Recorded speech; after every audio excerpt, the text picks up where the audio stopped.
Acha na nisha na mafuta breki. Wewe ama wewe una mafuta breki hapo kaka.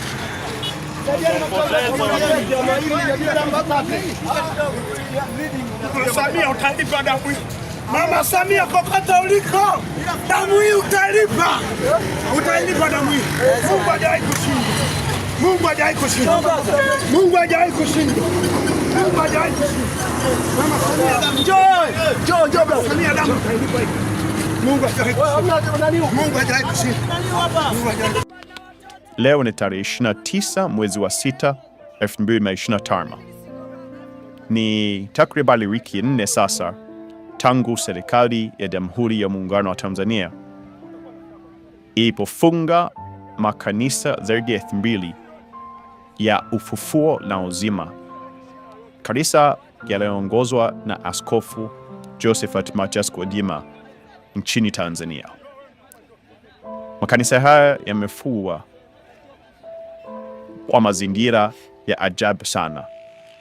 Askari polisi na watu wengine ambao hawafahamiki, ambao walikuwa wamevaa nguo za kiraia, walivamia kanisa hili usiku wa tarehe 2 mwezi wa 6, 2025, na walivamia kanisa hili na kuwaondoa watu na kuwapiga mabomu na kuwakamata.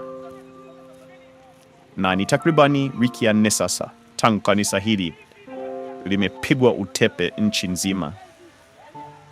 Waumini wa kanisa la Ufufuo na Uzima wamekutwa katika mazingira ambayo yanawaweka kwenye wakati mgumu. Wamekosa kabisa mahala pa kwenda kuabudu. Wamenimwa haki yao ya kuabudu kwa wiki takriban 4.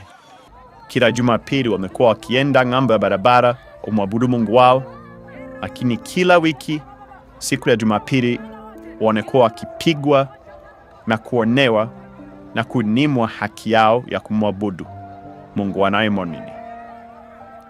Sasa siku ya leo Jumapili tarehe 29 mwezi wa 6, waumini hawa mamia kwa maelfu walikusanyika kwenye kanisa la jirani linaloitwa KKM, kanisa na dhehebu tofauti kabisa, kumwabudu Mungu wao.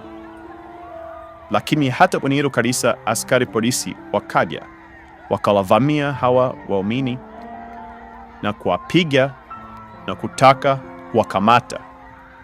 Hatimaye polisi walifanikiwa kuwakamata baadhi ya waumini hawa, lakini waliwapiga na walipiga mabomu ya machozi na kuwaumiza na kuwajeruhi baadhi ya hawa waumini. Hivi ni jambo la kusikitisha sana kwenye nchi ambayo inajitangaza kuwa ni nchi ya amani. Hili ni jambo la kusikitisha kwenye nchi ambayo inajitangaza kuwa inafuata sheria na inawalinda raia wake. Lakini inaonekana wazi hawa raia wa Kristo, hawa raia wa kanisa la Ufufuo na Uzima wanaporwa haki yao ya kuabudu katika nchi yao.